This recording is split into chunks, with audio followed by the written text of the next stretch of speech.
À la recherche du bac B d'Adama Bictogo. Porté disparu depuis quelques jours, Chris Yapi a pu retrouver les traces d'Adama Bictogo dans une mosquée d'Abidjan pour ne pas la nommer.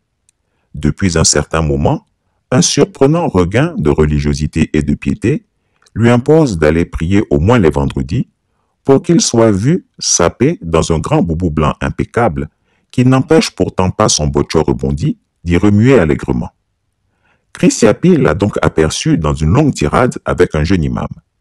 Ce dernier s'inquiétait de ce qu'un fidèle, aussi illustre qu'il est opportunément devenu, fasse l'objet de rumeurs de plus en plus persistantes.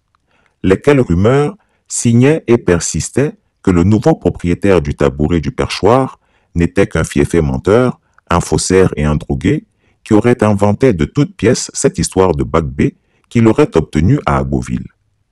L'imam tâchait de convaincre son fidèle de ce qu'il était très important dans la religion musulmane de dire la vérité et rien que la vérité, quoi qu'il nous en coûte.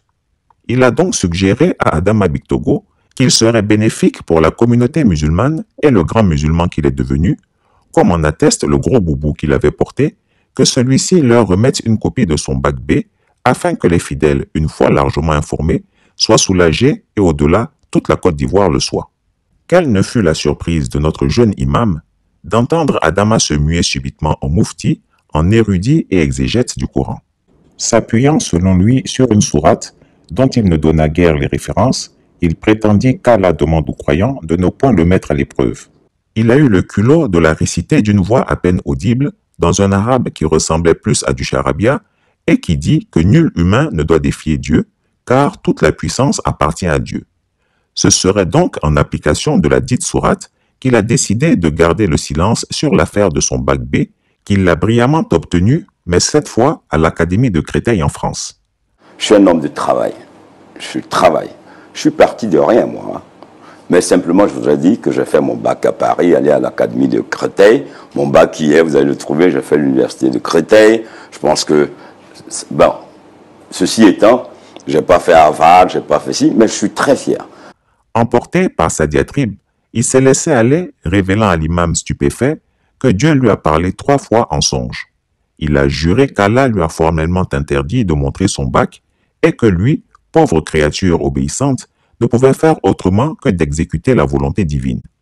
Malgré toutes les tentatives pour convaincre le bougre que Dieu n'a rien à voir avec une histoire de bac B, l'imam a fini par comprendre qu'il n'y avait rien à tirer du grigou.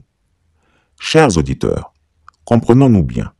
Chris Yapi ne reproche pas à Adama Bictogo de ne pas avoir eu le baccalauréat comme de nombreuses personnes.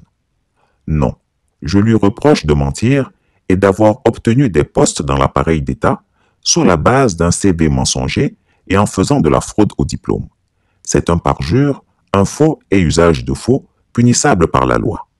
Ce que Chris Yapi peut dire, c'est qu'Adama Bictogo n'a jamais eu le baccalauréat et que c'était un vrai cancre. Son obsession à mentir sur un diplôme qu'il n'a pas frise la folie.